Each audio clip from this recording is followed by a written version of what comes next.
So we're about ready to bring this to an end and finalize the whole package.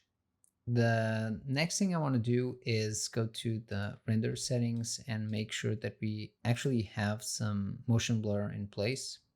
I'm going to turn on motion blur, and let's notice the difference between. It's going to be it should be very noticeable on the particles.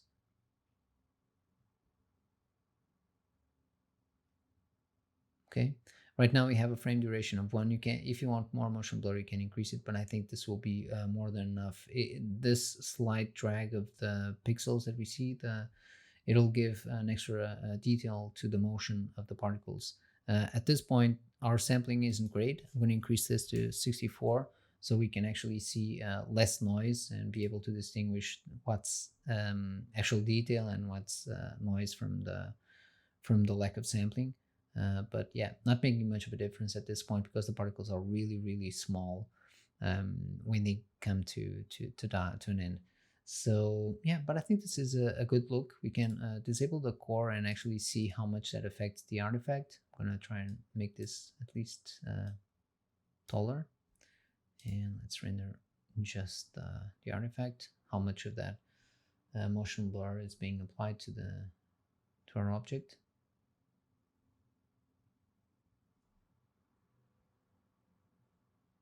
Okay, we have some motion blur in there.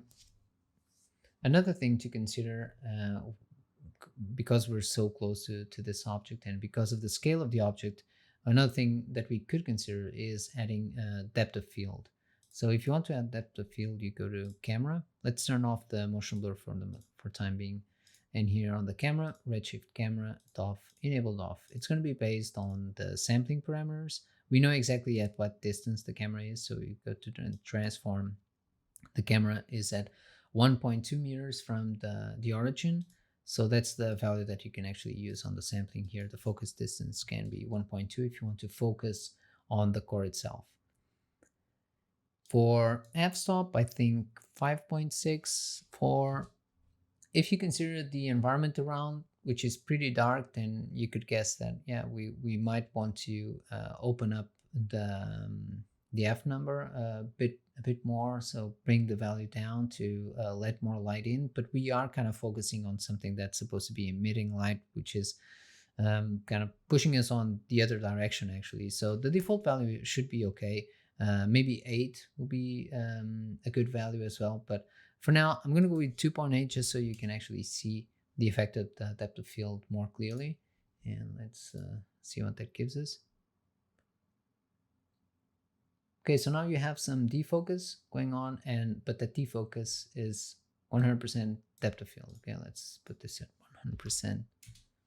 Okay, all the defocus that you're seeing here, so this is defocus, this is focused, and in the middle you should have something that's sharper, but this is just depth of field. If you want to increase the effect, then you can just go with, this is something that you can easily render real time. F-stop at 1.2, for instance, and then you'll get a very drastic depth of field effect. I don't want this to seem that small, so maybe playing with F number going up to 2.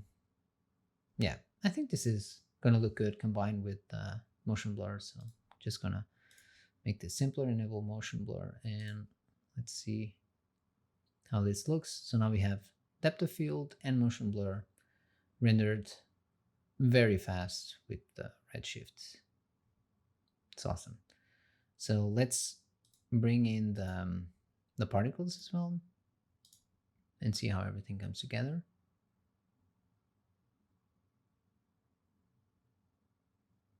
Yeah, I think it's looking pretty cool.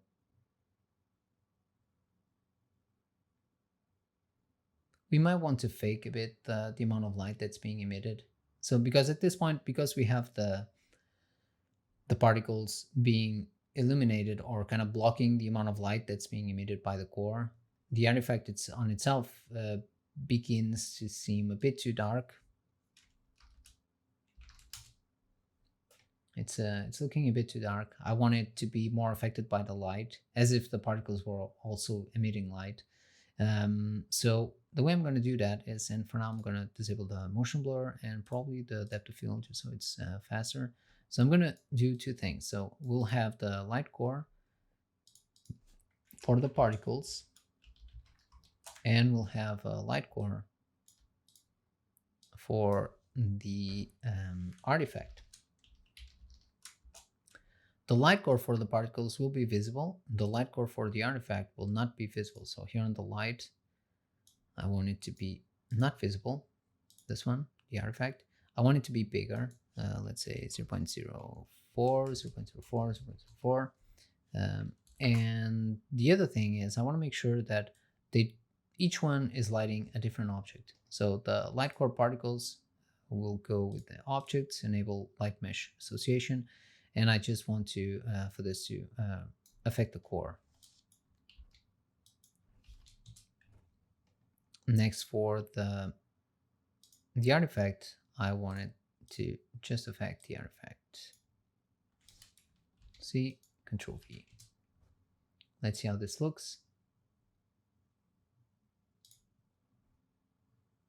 Okay, so now we have exactly the effect that I was hoping we would. So we have the core that's visible, that's illuminating the particles, and then we have that extra core that's kind of just illuminating the artifact, and it's not as blocked. I don't want it to be as intense as that core, so it's probably too bright at this point, but it is something that I'm going to adjust right now. So here on the light, the intensity can be like half. I think that'll be more than enough. I just want to feel that there's actually a light source affecting the artifact a bit more. Okay, I think this is a good look. The other thing that I want to add to this that's gonna give it an extra feature is volumetrics. So going into Redshift, volumetrics, enable. I do know we need usually more scattering happening, and I just want the core artifact to contribute to that. We can try with either one. So I'm going to try with this one first, or maybe this one, the core particles first. Let's try with the core particles first. So going into the light, for this to actually do something, we need to go to the volume contribution scale and put it all the way up to 1. Let's see how this looks. I don't see much, so let's I'm going to stop this, and let's see here. I'm going to make this smaller. And let me just confirm one thing.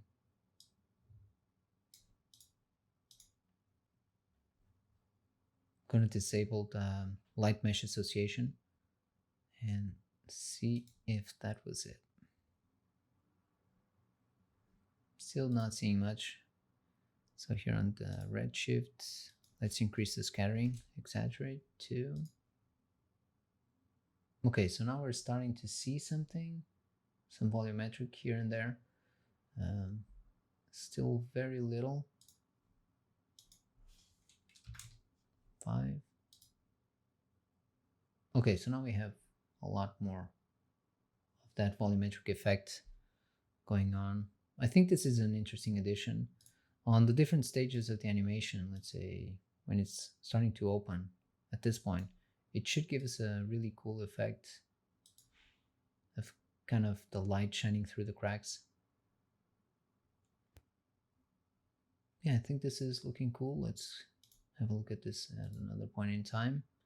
And it crashed.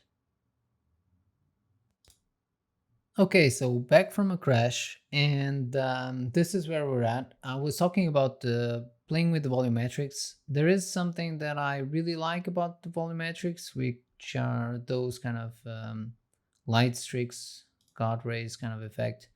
We can see it. This is probably a good frame. So let me turn that back on. We're playing with higher values. I think we were at 4 actually. Okay, the thing is, this is pretty cool. I'm going to disable the contribution of the LG core artifact and just leave the core particles having some effect. I think this is an interesting effect, but it does tend to break up the readability of the actual particle shape. It's probably easier to see at a frame like this. The particles just get very bright, and that's I think I prefer without. So this is probably something that I could render separately and then combine it in post. But it is an interesting look, but I kind of prefer. Let's render it out. Okay, I kind of prefer without. Enable. You know, we do get more of the shape of the particles. It's a matter of personal preference, I guess. So maybe I could kind of just lower it down or find some type of balance between one thing and the other. But let's render this at full with everything turned on. So we have the motion blur on the camera. I'm going to turn on the depth of field, and let's keep the volumetrics then. And the phase, I don't really notice much of an effect here, to be honest. So I'm just going to leave it like that. And yeah, the particles just get too bright for me. I think it's just too much. Probably has to do with some of the refraction that we already have on the particles as well, plus the subsurface and all that. So it just gets too blown up.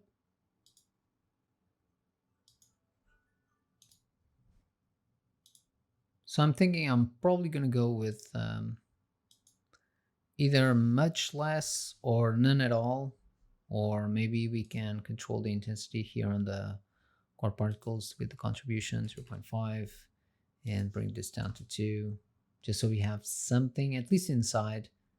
It's not going outside as much, but at least inside we might have something, a bit of an insinuation of some volumetric effect happening. Yeah, this type of area here. So I think this is a good balance.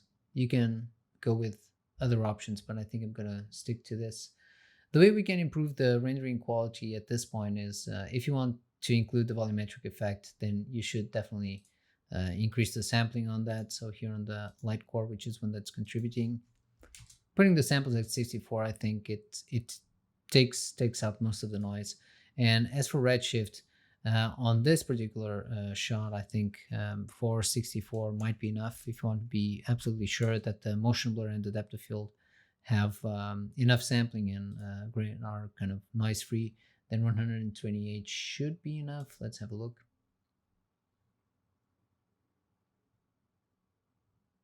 Okay, it's still not as clean as we could go for, but let's try and play with the sampling of the dome light, which is usually something that helps when we have the dome light. And actually most lights could use a bit more. So let's go with 64 on this one and 64 on that one as well.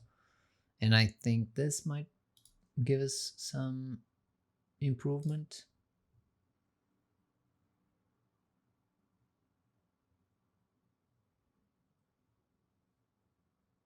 So very slight improvement here, which means that we can probably bring this down to 32, 32, and here probably 128, and instead we'll increase this one. Maybe increase the minimum as well, minimum samples to 8.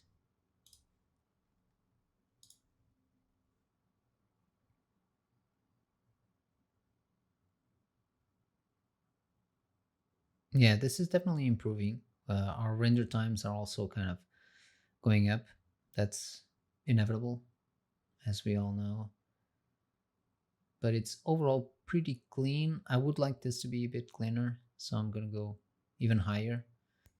So when I know that the render has some areas that are very specific areas where it tends to take a bit longer, I do like to go into the system tab on the Redshift system and bring down the bucket size to 64.